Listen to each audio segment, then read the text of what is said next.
Hamka ni cinta putus, lepas tu cinta putus tak dapat ke dia punya calon yang dia nak ni. Kalau kita tengok naskah-naskah dalam buku Hamka, terutamanya dalam novel atau roman tulisannya, hampir semua cerita dalam tu dia akan last kali ending adalah sad ending. Hamka buat macam tu adalah satu sebab. Pertama, kita kena tahu latar dekat Indonesia waktu itu dijajah oleh Belanda. Belanda menjajah dan membawa novel-novel Belanda ke dalam itu. Ceritanya adalah berbentuk sad ending. Kalau Hamka pada ketika itu bertindak untuk jadikan cerita dia happy ending, siapa nak baca? Dah lawan arus. Hamka ni selalu ikut je budaya-budaya yang ada. Itu kelebihan Hamka yang aku suka lah. Itulah yang terjadi kepada naskah-naskah roman yang dia tulis, semua se-ending. Dan sebenarnya benda tu aku persoalkan dan sekarang aku dah dapat jawapan tu lah.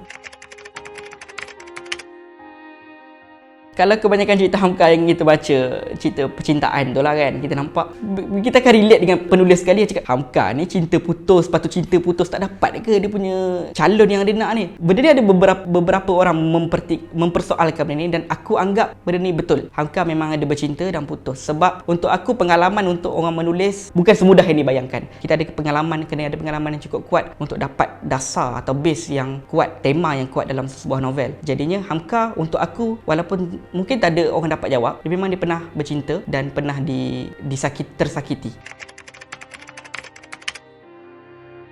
Yang aku cakap tadi tu dia bukan tulisan Hamka yang berbentuk Islamik, tapi dia berbentuk roman. Roman yang aku baca lah, sekurang-kurangnya mungkin ada 10 novel Hamka yang aku baca, semua sad ending. Aku pun tak faham kenapa pakcik tu buat sad ending. Kalau kita tengok Tenggelamnya Kapal Van der Wijk, filem dia ataupun buku dia sekalipun, sebenarnya tipikal je buku tu ataupun filem tu. Tapi sebabnya Hamka waktu itu berjaya membawa satu benda yang mungkin orang lain ketika itu tak boleh bawa, iaitu macam mana dia nak nyahkan budaya mengarut orang pada ketika itu untuk berkahwin. Kalau kita nampak jelas pakcik kepada Hayati tak nak Hayati berkahwin dengan Zainuddin, tapi nak kepada orang yang kaya itu, sebab orang kaya itu mentereng, banyak duit, berenang dalam lautan emas dan sebagainya. Hamka berjaya bawa naratif kebudayaan dalam novel dia. Jadinya sebab itu novel itu menjadi ikonik dan diadaptasi, dan ikonik juga sebab kita jelas nampak macam mana pertentangan orang kaya dan orang miskin dalam novel-novel Hamka lah. Hamka dalam cerita novel-novel lain pun memang ada pertentangan kaya dan miskin dan pertentangan daripada adat, dan macam mana nak musnahkan adat yang sepatutnya dah